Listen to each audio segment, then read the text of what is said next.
we shall see how the technology delivers on those things. Okay, I think this event is a fantastic opportunity for AHDB to showcase its deep expertise in the area of cereals and oilseeds.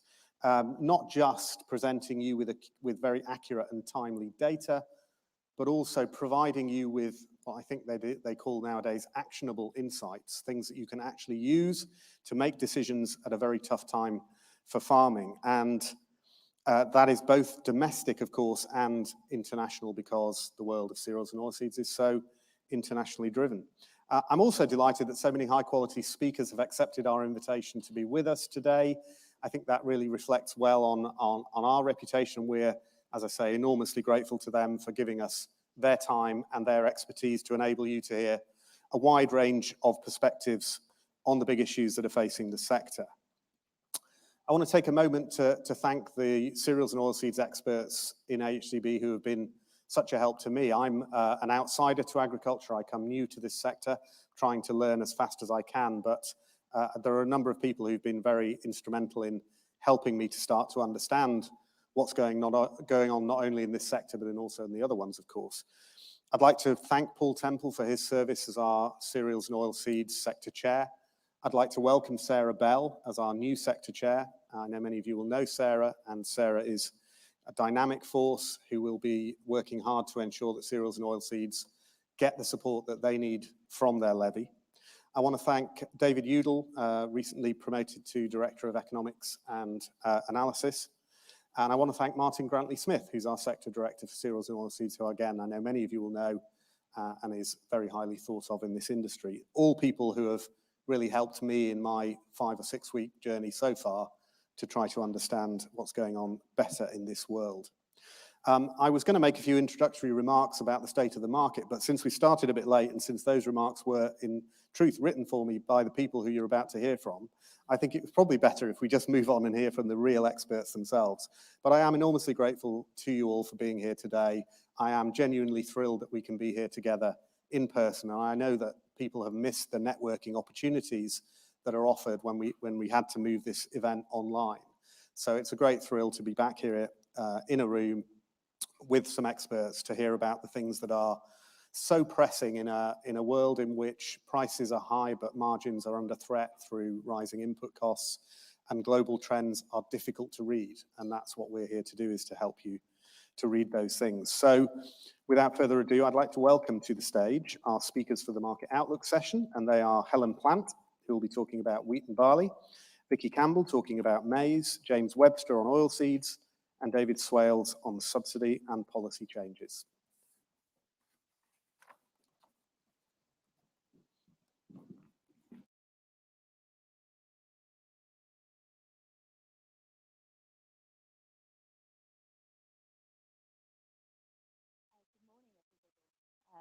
Oh, you got me? Yeah, there we go. Good morning, everybody. It's lovely to be here. So, go remember? There we go. We start today with grain and oilseed prices at historically high levels in the UK. And the key question is, where do we go from here? We're starting at these very high levels and looking ahead.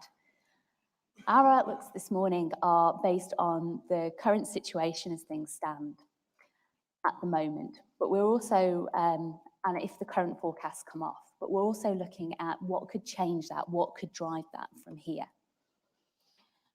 So we're going to take you through crop by crop, myself on wheat, then as you've heard Vicky, back to me for barley, and then on to James for all things oilseeds and veg oils before moving to look at farm policy with David. So let's just get started with wheat. We're looking today at global wheat stocks. And, sorry, excuse me. Demand for wheat is expected to exceed supply at a global level by over 9 million tonnes this year. And that will drag stocks down, the headline level. But within that, though, 60% of those global stocks are held by India and China. So it's important to focus in on what the stocks that are held by the major exporting countries, those stocks that are truly accessible to the market. And we're looking at a marked decline here too. We're seeing stocks pulled down to the lowest level since 2007-8, a very challenging year for markets. And it really poses the question as to what happens if we get any disruption to supply. Bottom line, we're likely to see a big reaction going forward if we see any disruption to that supply. So where have we come to this situation? Well, we've seen wheat supply squeezed across the Northern Hemisphere, particularly in the major exporting nations. I'm not going to go into detail because I think it's been well covered both by ourselves and within the farming press as well. But it's the hot, dry weather we've seen in the US and Canada, the difficult conditions which have trimmed Russian spring wheat production and Kazakh production as well. And that's squeezing demand towards the European Union, where although production is up, we've seen considerable quality issues. Production of the top 2 grades of French wheat is the lowest since 2016. And for German A and E wheat, although more reasonable, it's still below average. So that also gives us a greater reliance on the Southern Hemisphere crops. In Argentina, where we're expecting a bigger crop this year, and in Australia as well. Although it's coloured in, I suppose you'd call it red or orange, as showing as a drop year on year, actually that's only a slight decline from last year's bumper crop level. Which brings us on to our outlook for wheat. And we see quite a supported outlook in the short term, but with the potential for some softening as we move into the latter part of the season. That support in the short term very much coming from this squeeze on supplies into, with the reduction in exportable supplies from the US and from Canada, and question marks over availability from Russia as well, with the political factors at play. And we'll talk more about politics in this afternoon's sessions with Sergey. Then as we look forward though, potential for a little bit of softening as and it's a big if, we get the Southern Hemisphere crops as forecast. Not just wheat crops, but maize as well. I won't dwell much on that now because I don't want to steal Vicky's thunder. But also as we look ahead to, as the winter wheat crops get started for next harvest, how is they shaping up? If they get a good start and come through the winter in relatively good condition, we could see some pressure from that then. So what else could drive the market from here? I've already touched on the potential area of the short-term squeeze that we're looking at on exportable supplies. And we are seeing importers adjust their requirements, but it's still creating this short-term squeeze. The other 3 I want to focus in on now, as these are the 3 that we really see that could trigger some more movement. Looking at global wheat demand, despite the tight availability, we are still looking at a year-on-year growth in demand. The food and industrial usage in the green rising, but that's mainly coming from India and China. For example, in India, they are releasing some of their government stocks as part of a COVID food aid package. So it's difficult to see that food and industrial demand section being squeezed when it's being driven by these sort of political motivated decisions. Animal feed there in the blue, still up fractionally year on year, but much lower than it was in May, forecast to be in May. The potential for a further squeeze to that figure is there, but only if we saw even bigger maize crops in the Southern Hemisphere than is currently forecast. The bottom line, if we see a reduction in wheat demand, we could see some pressure on prices coming through into the latter part of the season. But those are very big ifs at the moment. Looking then at the Southern Hemisphere, and we're seeing conditions that are La Nina-esque, the weather phenomenon that causes wetter conditions in Australia, but drier conditions in South America. Another La Nina is not certain, but the conditions are already, I suppose, symptomatic of La Nina. For Australia, those wetter conditions are very much supporting yields and yield potential as we're moving through the key grain fill period. But my concern is that given the tightness in quality availability in the Northern Hemisphere, if that rainfall continued through harvest, could we see a further squeeze on quality availability worldwide? Looking on the other side of the ocean at Argentina, rainfall in early September has meant crops got off to a pretty decent start, but we are just sort of seeing things turn a bit dry now, and we need some rainfall in the coming weeks to help support that potential and avoid taking the shine off that yield potential. Bottom line, a disruption to either Australian quality or Argentine yields will likely feed through to more support in prices. The flip side, if we see these forecasts realised as they currently are, some pressure in that latter part of the season is possible. Before we bring this all back to look at the UK, I want to look at the outlook for next harvest. Prices are currently historically high for new crop. For Paris, they are certainly above the 10-year range, and I think the highest on record, whereas Chicago highest, certainly above average and the highest since 2013. And we have seen an area response before to high prices, such as in 2013, the area did respond, but production didn't necessarily. So even if we do see an area response, there is an uncertainty about whether that will mean larger global crops next year. As always, we have the weather in the background, and we're having a mixed start as well. We're hearing mixed reports out of the Black Sea region, and this tendency for some more dry weather through the wheat growing belts of the US as well. I suppose my key takeaway here is that if we did see a good start and crops come through the winter relatively unscathed into the spring, we could see some pressure on prices coming through there, that optimism that we could see a supply response next year. However, any issues with that little stock in the market, that little amount to fall back on, is very quickly going to translate into some price support. And I think the only takeaway we can have from this is we could be in for quite a volatile winter. Bringing that back to the UK then. Yesterday, DEFRA forecast the UK wheat crop at 14 million tonnes. A definite rebound off last year's small crop due to an area response, but not quite as high as, well, including myself actually, had hoped pre-harvest. There's still a little bit of uncertainty. These are still provisional figures, and we'll have to see what the final numbers bring out. But either way, when we look at typical demand levels for the UK, it's looking like a tightly supplied market for the year. The other challenge we have is very much around quality availability. Although our area and production has responded, our quality has suffered this year, particularly around specific weights.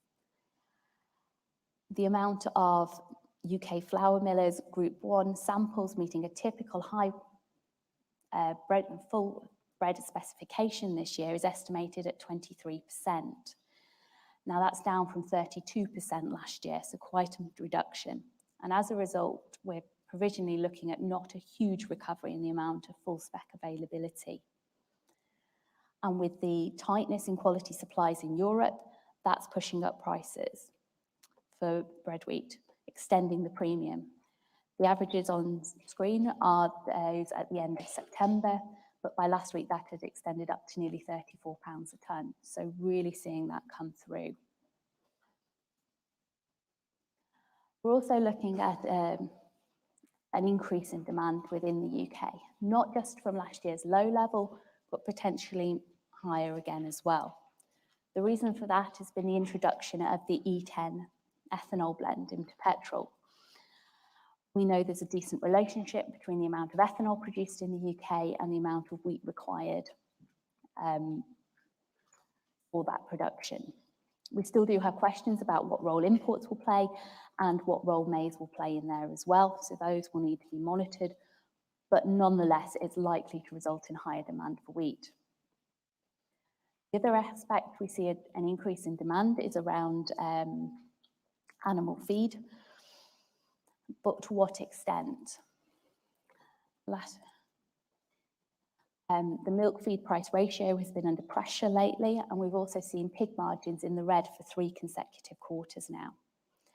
So could that, along with the logistical issues, the labour issues we're seeing at abattoirs and more, start to reduce headcounts and reduce the amount of demand recovery we're seeing from that aspect?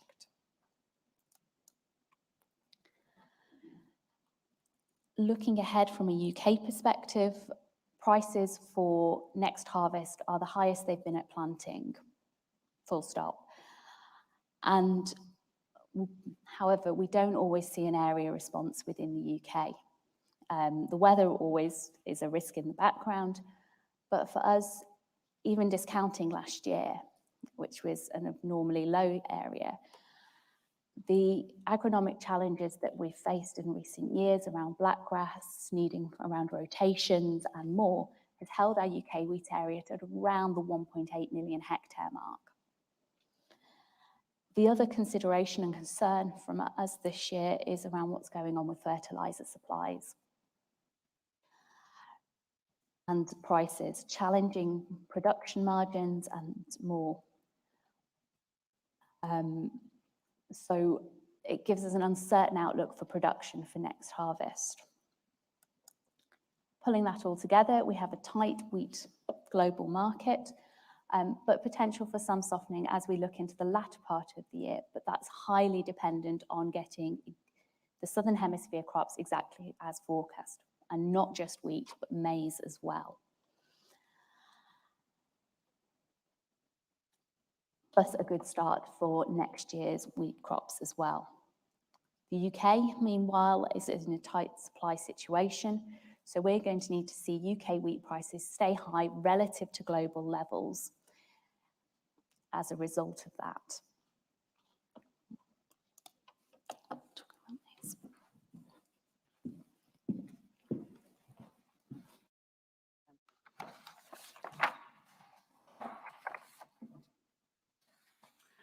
So good morning, everyone. I'd like to spend the next 10 minutes or so taking you through the maize outlook. So a quick overview of where we've been, the outlook for the next 6 months, and then what are the key factors that might actually unrail or derail us from what our path looks set to be. So what do we know? Well, maize prices, the bulls have run throughout the year. It's been a supported market all year long. Consistent demand drivers. China's been on a buying spree and has continued through the year. And although we had record or near record crops forecast at the start of the season, we had some real bumps along the road, concerns that supply would actually come to fruition throughout the season. So I just want to talk about what some of those concerns were, just setting the scene. Firstly, when we turn to the US, we had available stocks tightening throughout the season just gone, and some of these much more than the trade had expected. Equally, when the area came out in June, despite it being the second largest corn soy area on record, it still fell below trade expectations, so got people a little bit more jittery. Brazil started off with almost a record area, and then La Nina hit. And I think that's probably a theme we're going to hear quite often over the next half an hour or so. First corn production was back. We had a delayed safrina crop going in, which was then hit by drought and frost, which kept on causing downward revisions to production numbers and causing more support to the market. Equally, at the same time, this is when they largely front-loaded their Chinese export campaign, leaving their domestic market very tight also. Argentina, well, we knew they had tighter stocks coming into last season, and then they had the concerns around the export ban and then cap, as that was then changed to try and keep domestic prices under a little bit more control in Argentina, which was raring with recession and the COVID food insecurities it had in its nation. And it also had logistical issues as well, with port strikes and actually being able to move goods down waterways with the drought conditions they'd had.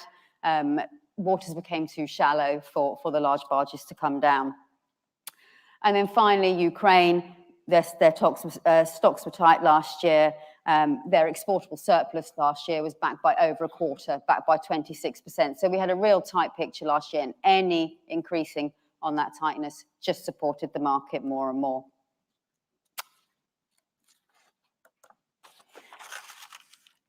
And essentially, the tight outlook remains. Whilst it looks a little bit more comfortable coming into this year, we're still at 2012, 2013 levels. So the whole situation is very, very finely balanced as we move into the next marketing year. However, despite that, the outlook for maize, I actually think is marginally bearish, and I'm going to go on to explain as to why I think that's the case. We know what we know already. The market's at high, record high, almost record high levels. And actually, there are a few more bearish factors as I see them coming online over the next 6 months. The US harvest, it's well underway. We're over 30% complete now. I think the issue in the US is going to be around the variability in yields. Some states have yielded much better than others with the differences they've had in their weather patterns there, and even some fields have fared better than others when you hear reports from the ground. But they're still pegging around a 378 million tonne crop, which is 20 million tonne up on the year before. Obviously, we've got tonight's WASDE report coming out, and I know all eyes will turn to that. We've also got a rebound in Ukrainian production forecast this year, around 36.7 million tonnes, and actually their exportable surplus is set to rebound to around 34 million tonne for this season, which was up from 21.5 million tonne the season just gone. So quite the rebound we're seeing there. Heard there are some concerns potentially around some quality issues, but Sergey, one of our guest speakers, after our coffee break, I'm sure will take you in more detail in that. So we'll be listening with interested ears and bated breath. Argentina. Planting has been off to a rapid start in Argentina. They're expecting record production, record area, but there could be dryness ahead. We did have, or they did have, should I say, some welcome showers in South America over the weekend, which I think has helped ease concerns a little bit. Planting managed to get off to a good start because of good soil moisture levels, as Helen mentioned, for wheat as well. But there's always this concern about dryness. And then Brazil. Are they poised to fill the gap? They've got a record area forecast this year. CONAB, when they released their numbers on Thursday, was slightly back on USDA expectations, but CONAB is still pitching the crop to come in around 116.8 million tonne, which would be 34% up on the year based on yield recovery. As we've seen already with their first crop planting, they've got off to a rapid pace. Last year, 25 million tonne production from first corn.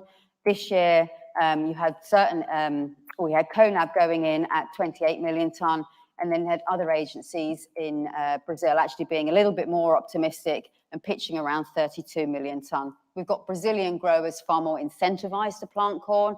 Margins are very decent in the country at the moment.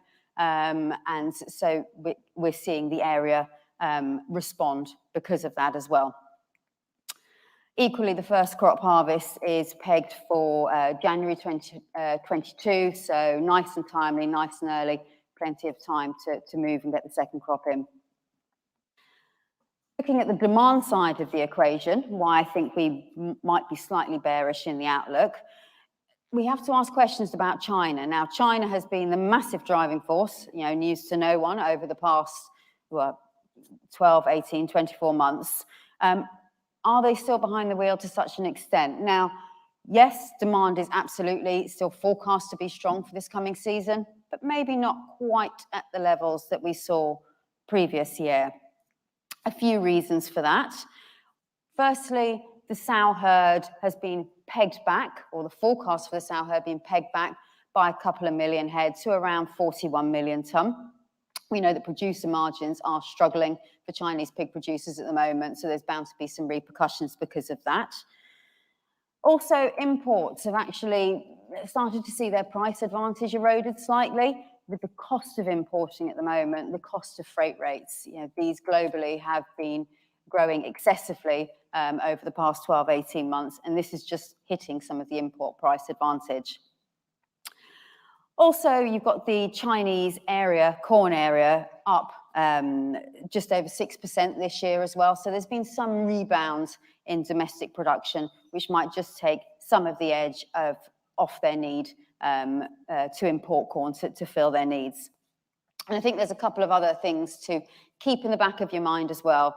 US-China tensions, always there. There are talks scheduled for the end of this calendar year around some speed bumps I think they may have over the phase 1 agreement. So we'll have to see how those play out. But as we know, sometimes these things can actually be quite volatile and play out for the wider industry as well.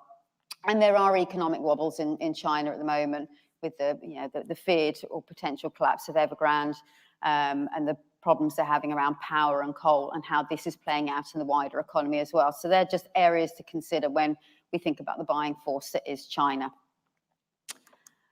Also on the demand side, we have bioethanol. So we've seen US rebuilding after the pandemic plunge, but yet to be at pre-pandemic levels. So we have a couple of reasons for this.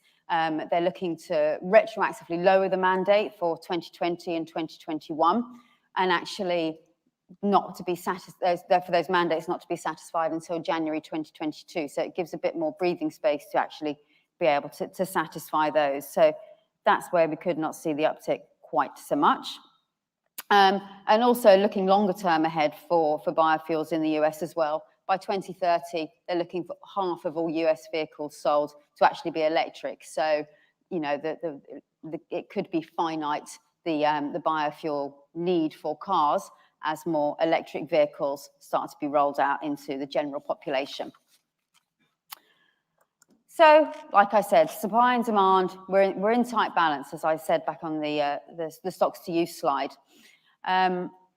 And there are a few things down the road that we need to watch that could just move this balance out of kilter and move us out of a maybe mildly bearish outlook just now. The world's banking on a large South American crop. We've talked about the Chinese demand, and I just want to explore three of these in a little bit more detail. La Nina, again, this is going to be a recurring theme. Helen's already mentioned it for wheat. I'm sure others will talk about it too. We're in a moderate watch at the moment for La Nina, and if that comes to bear fruit, we're going to hit our South American production. The world is banking on a large South American crop. We've got dryness concerns in Argentina, yet to be played out, but it remains at the back of our heads. And Brazil, especially for their first crop, mainly planted in the south of the country, and this is where La Nina would have the largest impact. So we've got to watch this progress going forward. E10, now actually new mandates are proposed for 2022 that could, in the US, that could require a higher inclusion. So whilst in the short term, there might be slightly less demand for it, we could actually see this increase in the longer term or just into 2022. Also, the US administration gave financial aid for bioethanol producers during the pandemic. So this has allowed them to survive over the past 18 months and be able to get rolling again going forwards. And longer term for bioethanol in the UK, they're looking for aviation fuel to be 100% bioethanol or biofuels, should I say, sustainable fuels by 2050.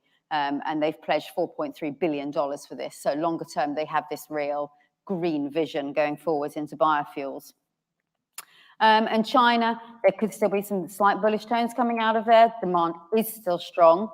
Recently, well, we know producer margins are tight, but actually recently in the past week or so, hog futures have actually seen some support. If this support would to continue, then we could see some more incentive to actually start increasing herd sizes again.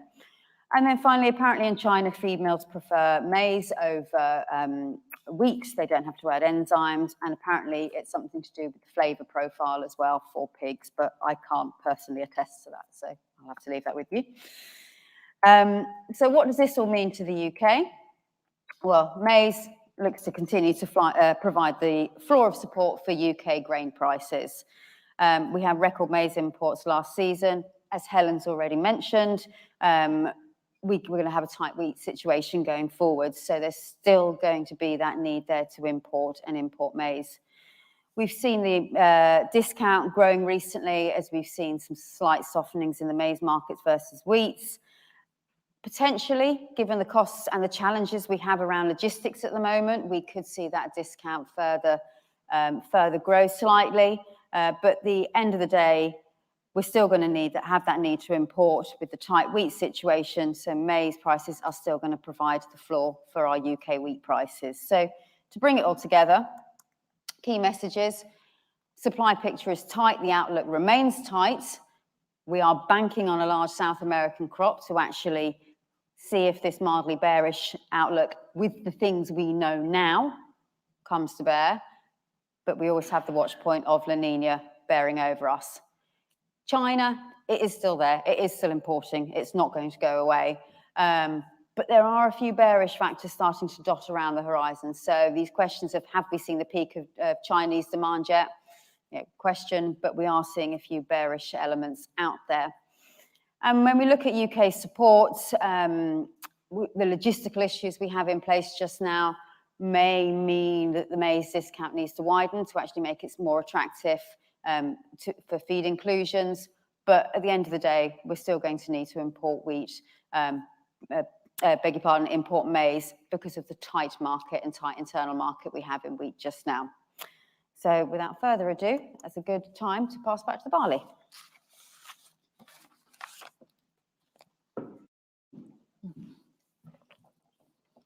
Thank you. Okay. So the outlook for barley is tight.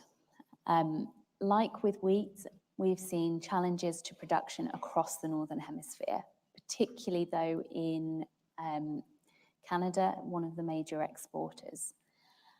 And that, although we're seeing demand pull back year on year, particularly animal feed demand, it's not enough. And we're expecting to see stocks fall to their lowest level in modern history. And that's why when we look ahead, our outlook for barley is supported, certainly in the short term, as we are waiting for our South American crops. We're seeing that similar pattern of greater South American, Southern Hemisphere, I should say, reliance. But even when we look ahead, we can't see the same level of pressure coming through. Barley absolutely has to hold its price gap to other grains. It cannot take any more animal feed demand, and if anything, potentially needs to lose a little more. So that gap to other grains has to remain at least at current levels, or at least close a little more. And that's why we're seeing a supported outlook for barley as we look ahead, to be in the short term, and then shifting to a more neutral, assuming we get the Southern Hemisphere crops when we look forward. So what can drive things from here? We've already touched on the exportable supplies in the Northern Hemisphere and our concerns about the Southern Hemisphere crops. They're very much a similar situation to wheat, so I'm not going to go back over that.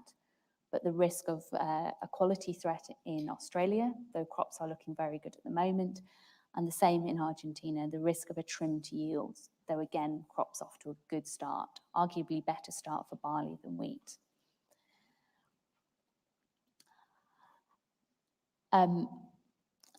The other thing that I want to mention here is around on the demand side. I talked about animal feed demand falling year on year, but currently the human industrial, the malting side is forecast to be relatively stable year on year after the recovery from COVID.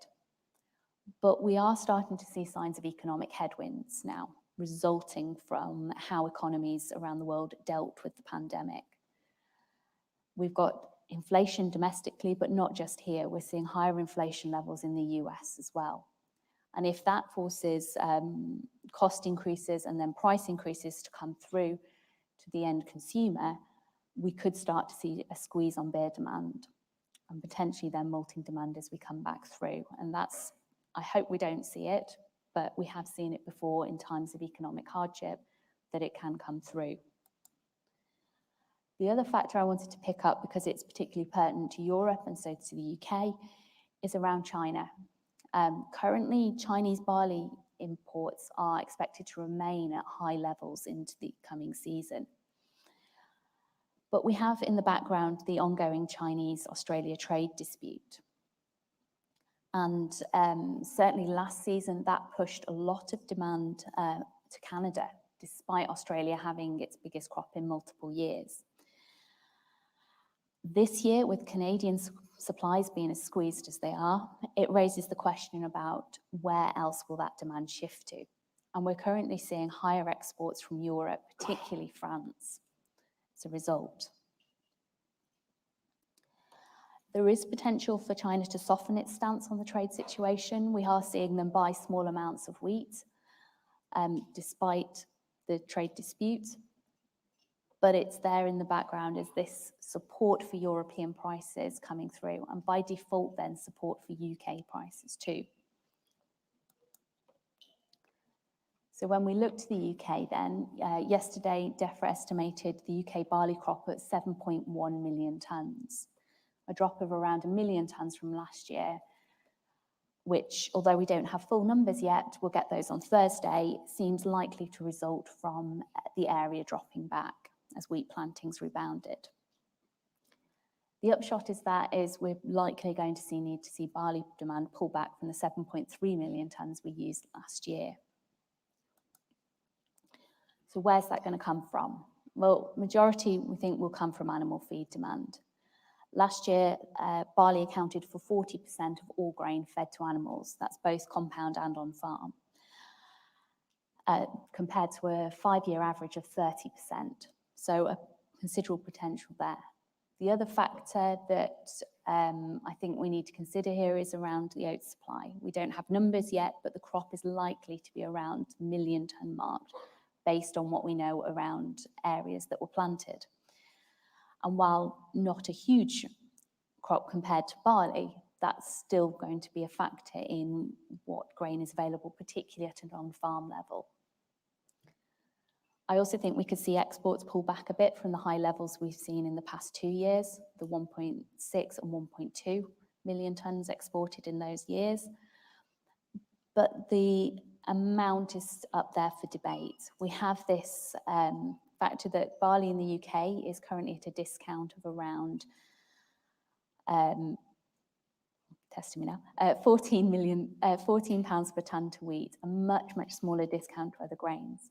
If we see animal feed demand fall further and be particularly low this time, it's likely to fall to a point where exports look attractive. So we're going to be walking that tightrope between one and the other. And then in the background, we do still have this same threat from the economic headwinds that we're seeing and talked about at a global level too. We saw it after the credit crunch in 2009, and could we see a slight pullback or greater one this year? Again, I hope we don't see it. The threat is there, and it's something we just need to be mindful of and monitor the levels. We're currently using, well, in July and August anyway, not far off pre-COVID amounts in the malting industry. So pulling that together, our key message for barley is really barley needs to hold the gap. It cannot move to a larger discount to other grains. It needs to pull that animal feed back at a global and UK level to deal with the fact that global supplies are tighter this year. In the background, we still have these question marks and reliance on Southern Hemisphere supplies, both for barley itself, but also wheat and maize. Any squeeze to any of the grain supplies from these current levels is likely to result in support for prices from here. But if we did see that, those larger crops come forward, we could see that move back to a more of a neutral, stable position as well. Thank you.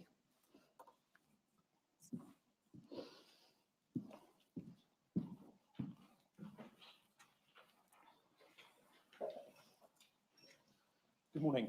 Over the next 10 to 15 minutes, I want to live up to the presentations that we've just heard on wheat, maize and barley.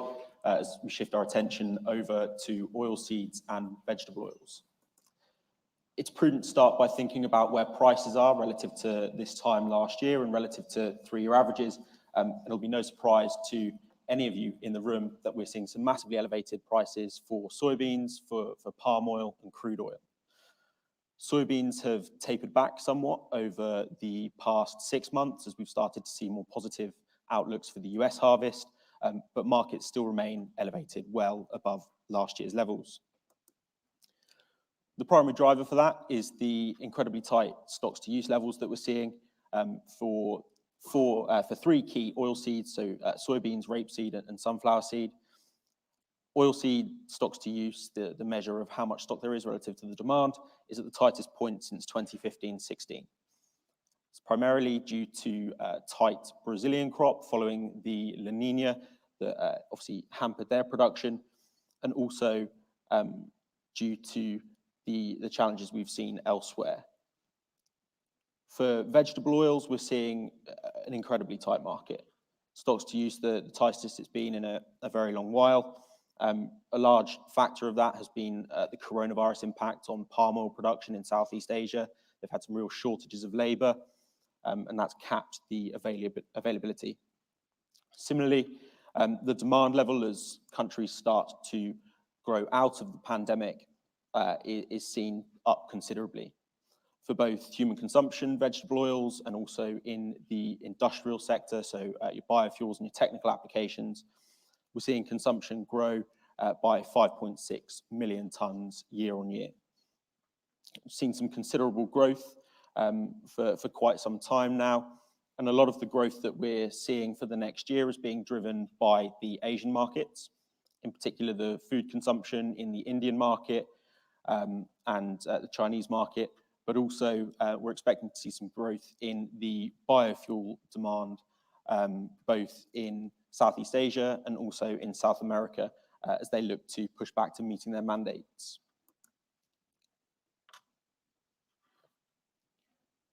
Just to focus in a little bit now on the soybean picture. Soybeans bucking the trend somewhat in a supply and demand perspective of the rest of the global oilseeds market. This year, we're expecting world consumption to be less than the level of supply in the market by about 6 million tonnes in the latest USDA figures from September. We'll see how that shakes out in today's report. However, there are some really key things to watch there. Both the US harvest and how that's progressing. The weather in the US at the moment has been pretty fair for harvest, and the harvest has cracked on for soybeans at a reasonable pace. Over the next couple of weeks, rainfall looks like it could impact that and potentially slow that down. But also we need to pay really close attention to the Brazilian crop. We've already heard a lot about La Nina, and I'll touch on it again later. But at the moment, they're forecast for a record 144 million tonne soybean crop by the USDA, CONAB coming in slightly below that. It's going to be a really strong watch point, as I mentioned, the South American crop as we move through the next 6 months. The outlook overall from an oilseeds perspective as things stand for soybeans, as I mentioned, that harvest pressure is something, if the weather would tend fair and we continue to see positive development, would be for marginally bearish outlook as prices continue to taper down as they are at the moment. Beyond that, if we see this big soybean crop out of Brazil and we see some potential demand implications as well from high prices, would expect to see a bit more of a bearish outlook for soybeans. For rapeseed, that strong vegetable oil continues to drive support in the short term, although prices fell back fairly considerably yesterday. We still see support due to the tight EU picture for rapeseed supply and demand, and Canadian picture as well, but also through the strong vegetable oil demand. As we start looking forward into the next 6 months, as we start to get a better outlook for planting and more information around how plantings are progressing, particularly in the EU, we'd start to see some pressure. So if that's the status quo, and that's where we see things standing, what could change that? What are the key things we need to watch out for? Inflation amongst vegetable oil prices is something that's really important to watch. The latest FAO data on food price inflation suggested that vegetable oil prices are 60% above a year ago. for both the biofuel market and the human consumption market, that's a really important trend to watch. And whether we see demand rationing and potential curbs on demand is really pivotal to where we go from here. We've already spoken about La Nina a lot this morning. Just want to touch on it again now. At the moment, it's very dry in Brazil. Soybeans are going into dry seed beds. But with the high price dynamic we've seen over the past 12 months, area is expected to increase quite considerably as we push towards 40.4 million hectares. If that area goes in the ground, and if we have the yield currently forecast, we'd have that 144 million ton crop. However, with crops going into dry seed beds and a La Nina watch in place, if we see those lingering effects of La Nina through the development period for the soybeans, it's challenging to see how we would reach a yield which is above the 5-year average. If we were to see a 5-year average yield with the record area that's forecast, that would trim 4.6 million tons off the Brazilian production estimate. The headroom in the soybean supply and demand picture at the moment is about 6 million tons. So that's going to tighten up considerably. Also worth touching on the fertilizer implications. Obviously, the high prices we're seeing in the UK aren't isolated to the UK. We're seeing high prices globally for nitrogen, and that's something else which we need to watch closely with regard to its yield implication for soybeans.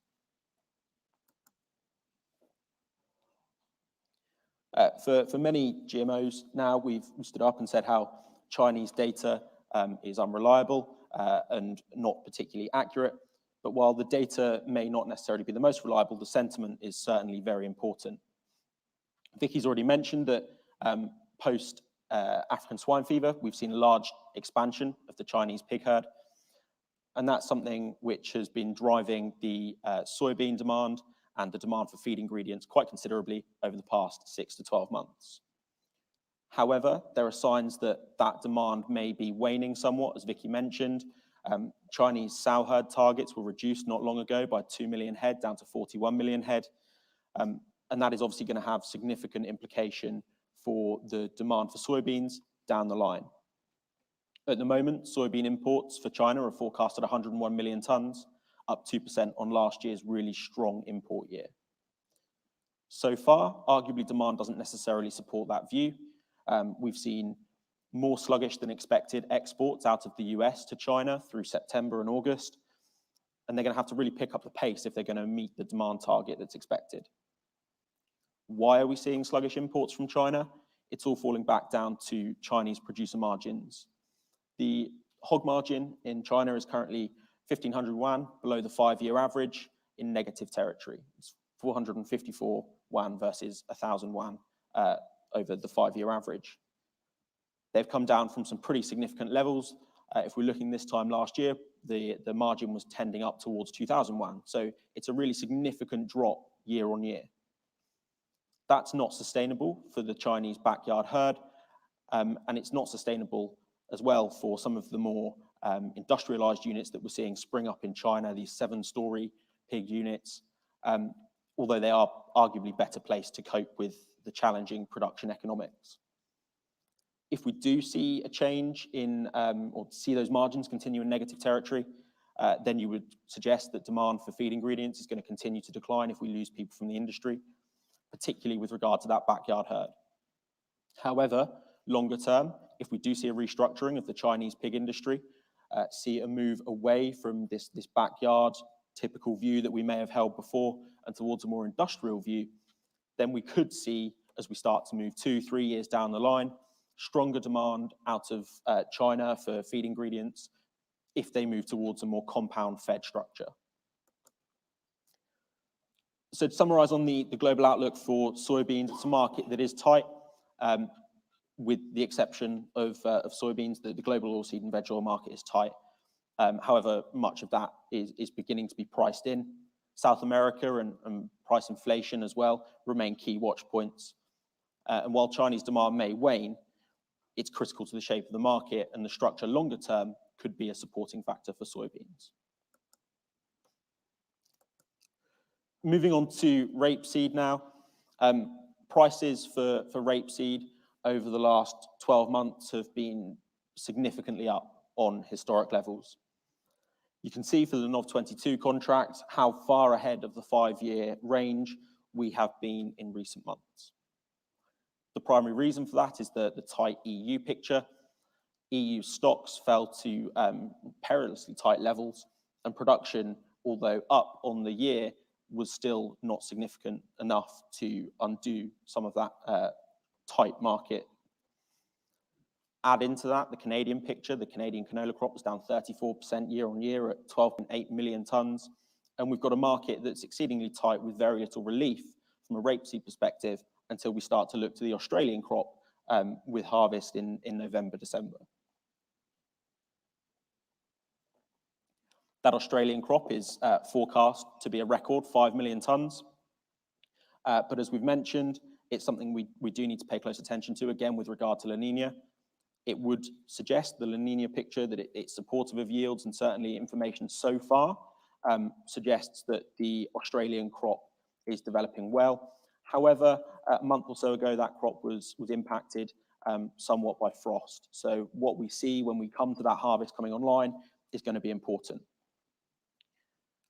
Also, that price implication is, that price is going to have implication for planted area. We're already hearing expectations of EU crops rising year on year in terms of planted area. France estimated to rise by 15 to 20% in terms of their plantings, and a similar picture is true for Germany and much of the EU. With that in mind, and as we start to see potentially more crops coming in and more availability of imports for the EU, bigger crops coming out of the EU next year, we would expect to start to see that price drop. So while that price likely remains supported in the short term, it's probably not something to watch for too long as we start to see more crops become available globally. I want to touch for a moment on the future of sustainable fuels, and hopefully that tees us up nicely for the carbon session that we've got coming up. It's a key market for the EU, and over the past few years, while still dominated by rapeseed oil, has become increasingly dominated by palm oil as well. Under the Renewable Energy Directive targets through to 2030, the EU is looking to reduce the volume of palm oil, which is being used as a feedstock in sustainable fuels. There is therefore a question over whether some of that demand for palm oil will transfer into rapeseed oil and offer some support in the short to medium term. There will obviously be questions as well, as there always kind of are, around the sustainability of soil, so there's potential demand there. However, at the moment, we probably haven't got the availability of rapeseed within the EU to support that additional demand. We're already seeing for this year that it's looking like the EU is going to import more biofuel from countries like Argentina, and you would imagine that we will also see an increase in consumption of used cooking oil displace some of that demand. The hydrotreated vegetable oil market is something which has drawn a lot of investment of late.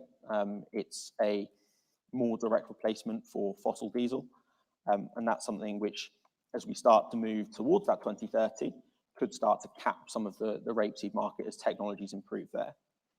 Equally, as we start to move towards that 2030 target, as we've already heard this morning, many countries have a push for reducing their diesel vehicles anyway. So while it's a supportive factor, maybe over the next few years, in the long term, there are some potential pressures for rapeseed oil demand. I want to finish just by focusing in on the UK market. UK supply and demand for rapeseed is something which has been out of balance for many years now. Production this year is once again expected to be tight. We know why. Very challenging production economics. That's leading us to a position, even with reduced demand for rapeseed in the UK, where we're going to have to import potentially 650,000 tonnes, according to the USDA data. That's going to keep us towards the top of the rapeseed market and keep us closely aligned with Euronext futures. Finally, I just want to pause and have a think about where next for UK oilseed rape. At the time of planting, prices were significantly elevated. That will go some way to supporting the challenging production economics that we've seen in recent years. and we would potentially expect to see an increase in area. However, even if we were to see £1,000 a tonne for rapeseed, it won't undo the damage of complete crop loss. So even though prices are elevated, we may not see an area reaction back to those, well, certainly wouldn't expect to see an area reaction back to those 2019 levels. In summary, the global oilseeds market remains very tight, and we need to keep a close eye on Brazil and China from a supply and demand point respectively. The EU oilseed market is equally tight. Longer term, we need to watch the biofuels picture, and in the shorter term, we're probably looking at the Australian crop for the next point of pressure, and EU crop development for the 2022 harvest as a next point of pressure. And finally, the UK market also remains imbalanced, and there's questions over whether the high prices will drive an area response.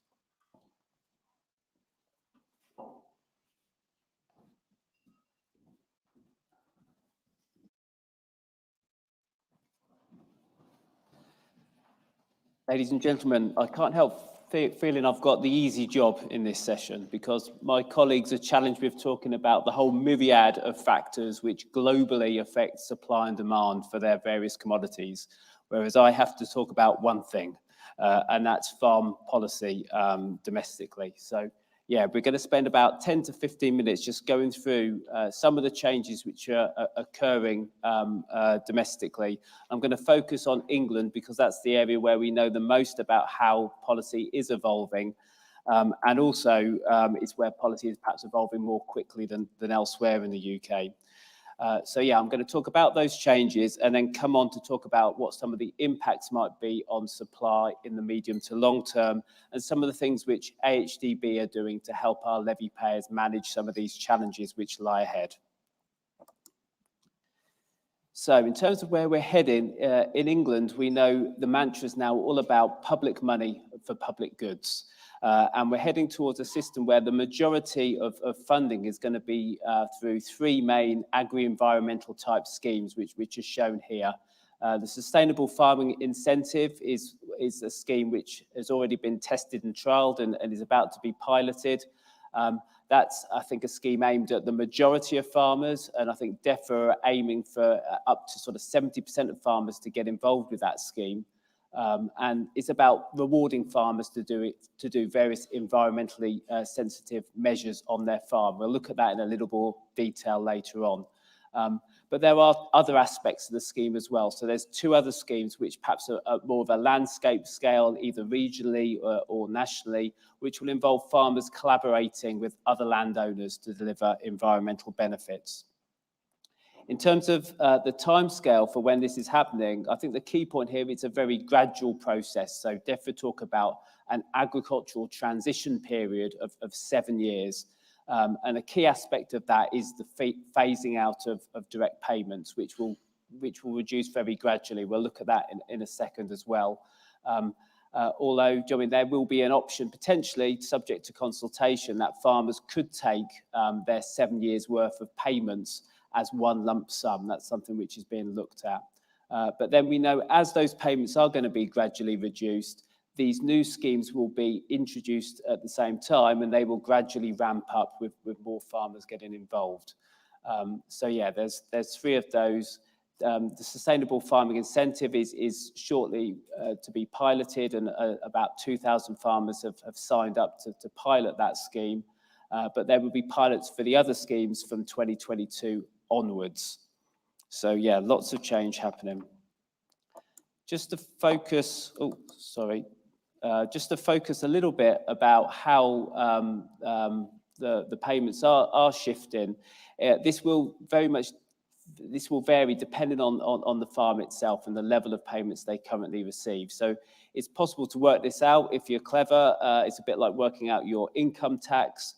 But we've got quite a handy tool on our website called a BPS Impact Calculator, which just enables you to put your details in for your current basic payments, and it will basically work out the trajectory for you in terms of how the payments decline. I think sometimes the 7-year decline feels like it's quite a long time period, and 7 years is a long way away. But I think my message today is really now is the time to be thinking about this, and the 7 years will quite quickly creep up. So in this example, you can see that the payments basically are around about half by 2024.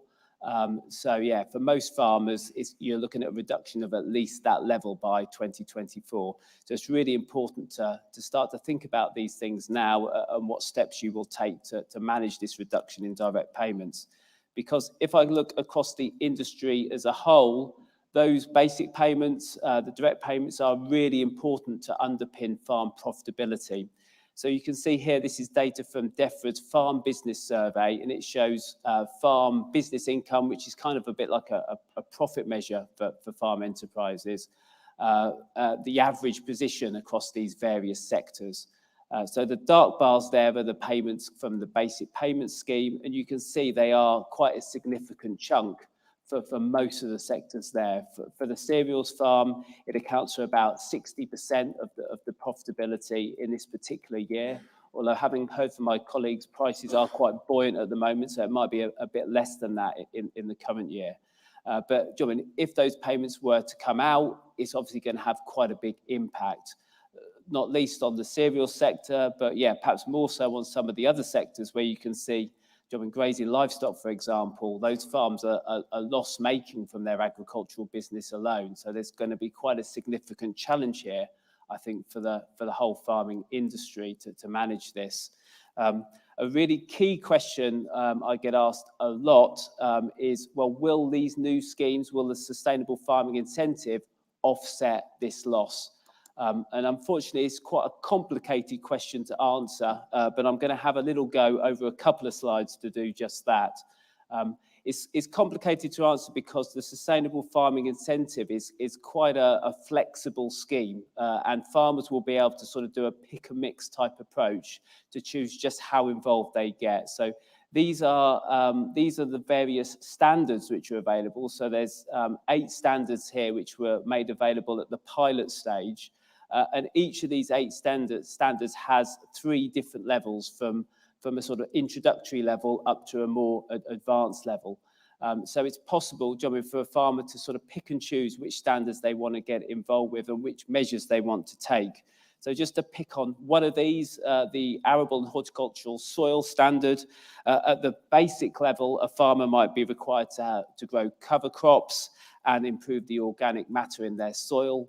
But to get to the more advanced level of payments and pull down that £60 per hectare payment, they'll need to do those things, but also do measures such as minimum tillage on their farm and potentially having a more formal soil management plan.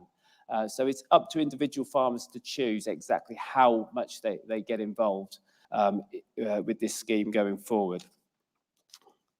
Weighing all that up, we did a bit of basic analysis to kind of say, well, okay, if we took a model farm and assumed that they just did 3 of these standards, which were available at the pilot stage, and using those pilot payment rates, which, I think DEFRA have been very clear with the scheme that they tend to evolve it over time, and they're going to introduce new standards as we go forward, and they may well change the payment rates. But if we leave all of that to one side for a minute and just assume three of these standards and the payment rates in the pilot, we've just done this basic analysis just to try to look at, well, will those payments offset what farmers used to get via the basic payment scheme? And you can see there's quite a gap. There's a big gap between farmers doing just those introductory level standards and those doing the advanced standards. So the gap there is from £75 all the way up to £150. So this really is a scheme where people will perhaps get out what they put in. But you can see there's also quite a significant gap to what farmers would have used to receive via the basic payment scheme. So there's going to be a gap and a challenge for most farm businesses in terms of how they fill that. Now, this is but one of the schemes I mentioned at the beginning. So, a possible strategy might be they get involved with some of those other schemes if they are available in their area. And indeed, there may be other things the farm might choose to do. And some of those things are things which we at AHDB will want to support and help them with. So yeah, just to give you, and I'm going to skip this, sorry, just to give you an idea of the changes which are being considered. DEFRA did a survey and they asked farmers, Joey, what are you planning to do to manage this? And you can see here quite a range of options come through. The most popular being around diversifying their enterprises or making changes to their enterprises or increasing their profitability. We're actually doing a more detailed piece of work at the minute with Harper Adams University to really dig into this in more detail and explore these strategies, because we think farmers learn best from other farmers.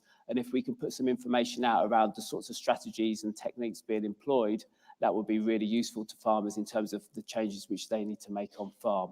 There's only a relatively small proportion of the industry who are actually looking to either pass on their business to a successor, which is about 10%, or indeed leave farming altogether, which is just over 5%.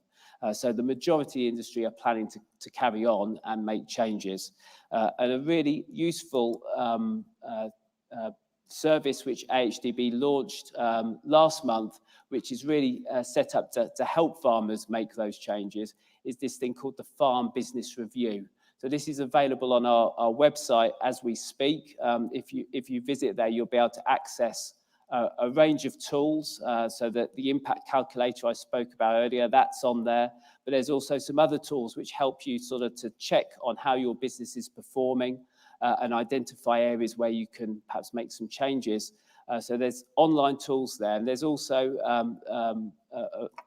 an opportunity to access free consultancy support, which is paid for by DEFRA, which basically will involve a one-to-one support with a farm business consultant coming out and visiting your farm to help you work through what changes you might need to make. So that's a really, hopefully a useful service for our levy payers, which we're really keen to hear from people who want to get involved.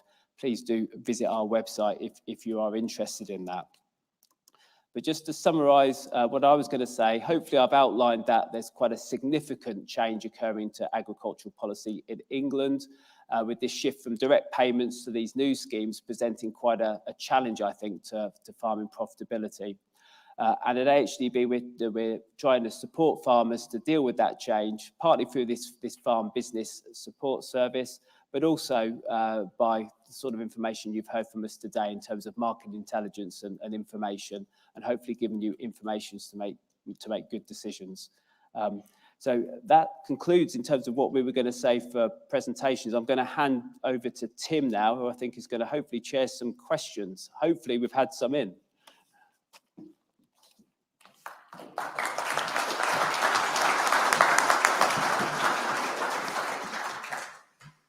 Wow, fantastic. Thank you, David, James, Vicky and Helen, for that extraordinary tour de force across a whole wide range of issues across cereals and oilseeds, domestic and international. And as we look towards the spring, when we'll be asking cereals and oilseeds and other levy payers to vote on the quality of the products, tools and services that we provide, and to tell us which ones they most value and the ones that they want to see levy payers' money spent on, I hope this morning has already given you a bit of a showcase of just some of the things that we are doing with levy money to support farmers in this sector and other sectors. Right, we've got some time for questions. I don't want to crash too far into the coffee break because I know networking is important, but for those of you in the room, there is an old-fashioned mechanism, which is putting up your hand, and we have roving microphones. For those of you who are joining us on the live stream, or indeed for those of you in the room, you can use the pollev.com, which again, I remind you, the website is on a card on your table, pollev.com/AHDB. So if you want to ask a question in the more electronic fashion, please feel free to do that. I'm hoping by the magic of science that if we get any questions in that way, the magic of science, ladies and gentlemen. Excellent. We'll stick to this, shall we? So unless you're all blinded by the extraordinary amount of fantastic information you've received, I'm hoping somebody's going to ask a question.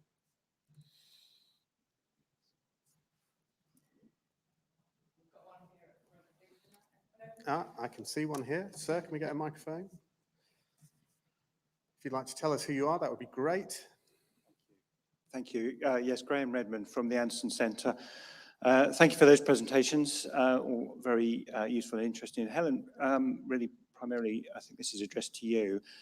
You talked about how the stocks of cereals are centred primarily in India and China, and that they've been building up stocks over the last few years. Do you think there's any chance they might stop building up stocks, or indeed changing their stock sort of holding policy at all? And if so, what the implications to grain prices might be then, please? Hello, there we go. So we've actually seen them pull back their stocks last year and projected to again this year in India and China. India is a policy decision that stocks are actually too high, and with prices high and domestic inflation, price inflation, a concern for their population, and COVID impacts on the population concern, that's partly what's feeding that rise in wheat demand in India as they use this food aid program to support. Longer term, when you look at China, I still think food insecurity is going to be important to them. I think there may come an upper limit where they decide to, okay, that's enough of a stock barrier now. Because the trouble is, if you keep building and building beyond a certain point, some of those stocks are going to age and the quality of them will deteriorate. Where that policy decision comes, who knows at this point? It's not going to be an easy one for us to work out. But the fact that at the moment there seems to be pauses in stock build in years when prices are high is quite interesting. So we're not actually seeing perhaps some of the full impact that we might have seen if India and China had continued building their stock even through this year. But where we go next, who knows? Thank you. Thank you, Helen. Oh, I can see hands now. We've got one over here. We're going to David at the front, are we? One over here. Hi, Sarah Hughes from Syngenta. I put it through on here so it might appear twice. With nitrogen prices high and potential lack of availability, do you think that could impact on yields if farmers have to cut back on the amount of nitrogen they put on their cereals this year? It's to anybody who wants to answer that. The short answer would be potentially yes, that if you pull back on inputs, there will still be a weather impact that we can't account for them individually. It depends how the weather unfolds as well. But yes, in short term, if farmers have to pull back on what inputs they offer, even though the price incentive is there to chase yield, if the cost incentive or cost disincentive is also there, they may not follow that pattern, and it's got to be a whole farm decision rather than an individual crop and yield decision, so to speak. I think for me that's probably where I see the biggest implication is it's going to be quite a tough decision-making process for farmers if we continue to see the high nitrogen prices throughout the season and at key application times. It's probably going to boil down to, you'd imagine it would boil down to a decision of which crops do I look to apply nitrogen to.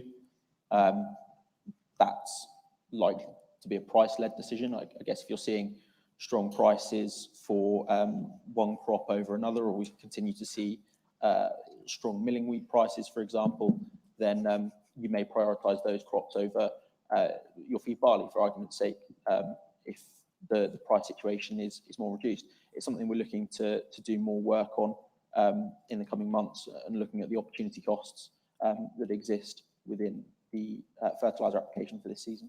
And I suppose with the welcome news that the deal the government have, well, I don't know if it's a deal as much, the intervention the government have had with CF Industries assuring production till at least January will hopefully help to allay a few concerns around availability. Not to say we're not out of the woods yet. And obviously we know we've got European production, Yara, reducing their European production by 40%. So there's still tightness out there, but hopefully for fertilizer, but hopefully the news of CF Industries production until at least January secured, because they're offsetting and commercializing more of their carbon dioxide sales, will be more welcome news, at least for supply, if not just price for farmers. Thank you. We have a request to turn the house lights up. Can our technical team do that for us? No? We can't. No, can't do that. Okay, never mind. Moving on. Sorry about that. For those of you who asked for that. Yeah. We've got a couple of questions on SFI, David. Will it reduce total arable areas, potentially wildflower cover crops and woodlands, less hassle and more money for farmers? And do you see SFI having an effect on crop prices?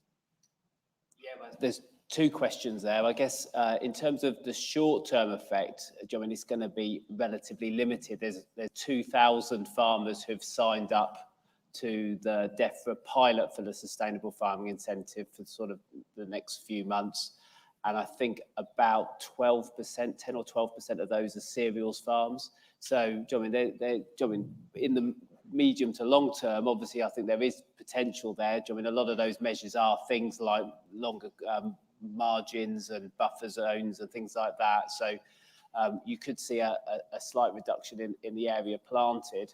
In terms of the profitability, if that's the second part of the question, I think there's an important overlap between these. And I guess, I mean, the information which has come out so far has just been about the payment rates. So what you will get paid to do those things.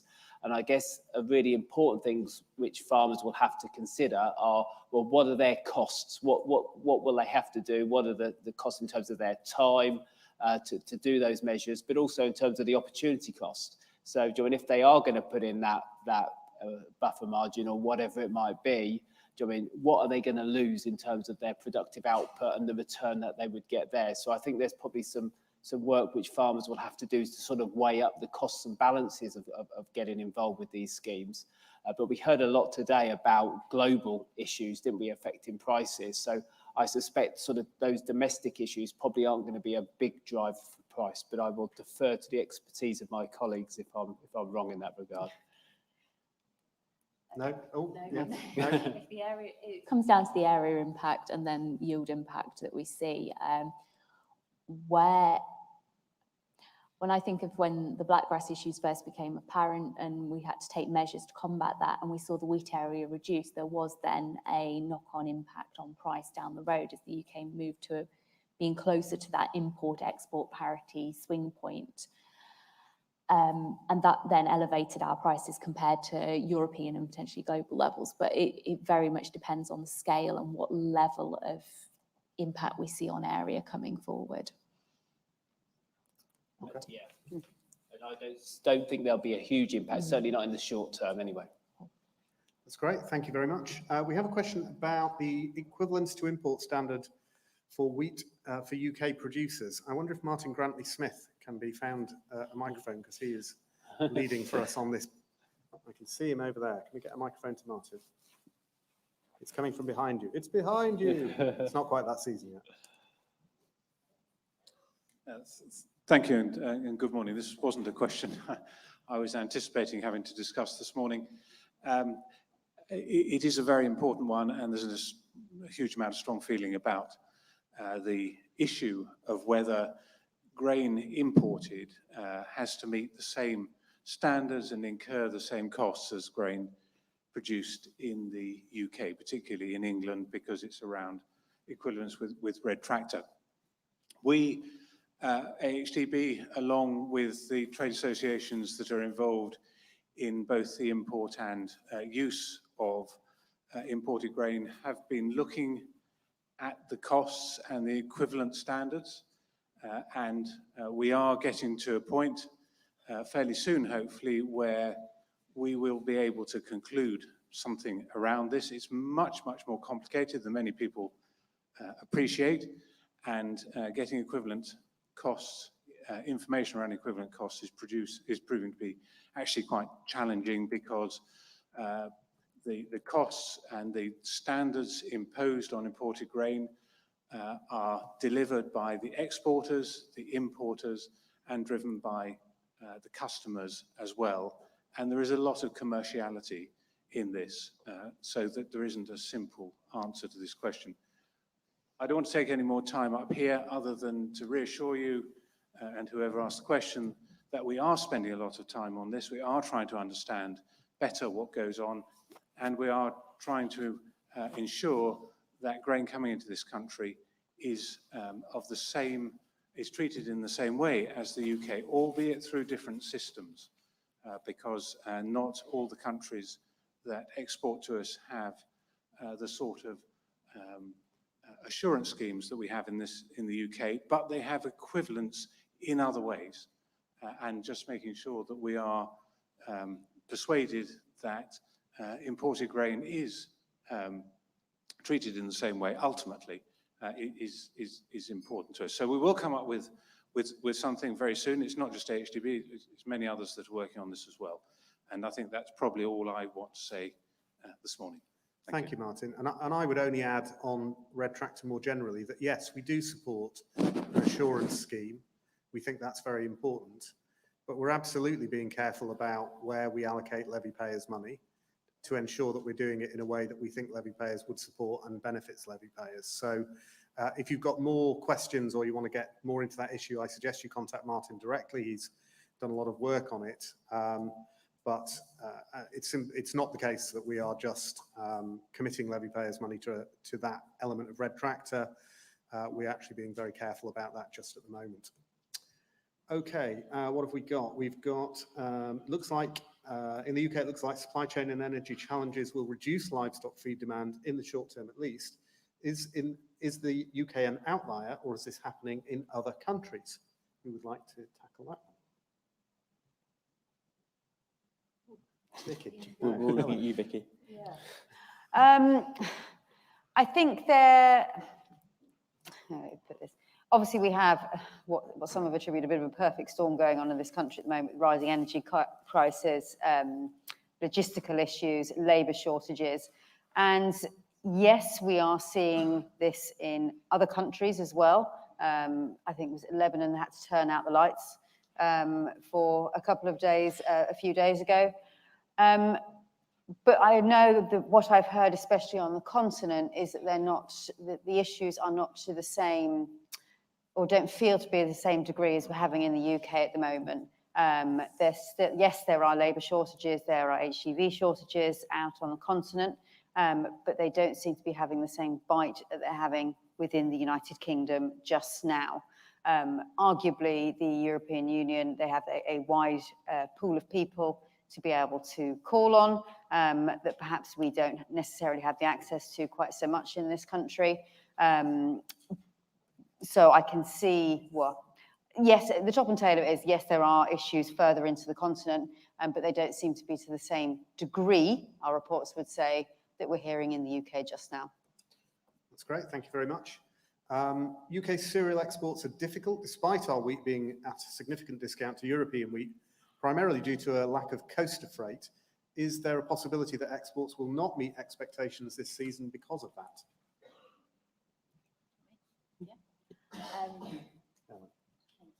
So UK, my dog, sorry, excuse me.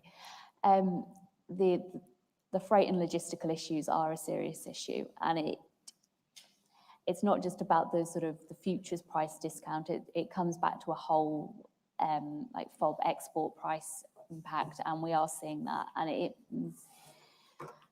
maybe that does come to fruition. The other thing is that with higher demand within the UK for wheat, the availability might not be there to export as well. So squeeze on both fronts really to come across. I don't know if there's anything you want to add, either of you, or just that we're seeing through some of the work we've done, looking at import parities, that freight rates are elevated globally at the moment. So it's going back to the previous question as well. It's not something that, from a freight perspective, is purely isolated to the UK, but certainly you could see how some of the logistical bottlenecks may weigh up to slowing down of exportable volumes if we're struggling to get either the grain to port through a lack of lorries, or then struggling, as the question points to get coasters. You could see a potential impact on the demand level. Great stuff, thank you very much. I don't want to rob you of any more of your coffee break and networking, so I'm going to wrap up this session in a moment. We will reconvene at midday to talk about decarbonising the grain supply chain, where we have some excellent guest speakers. But for now, can I thank James and David and Vicky and Helen for that fantastic presentation.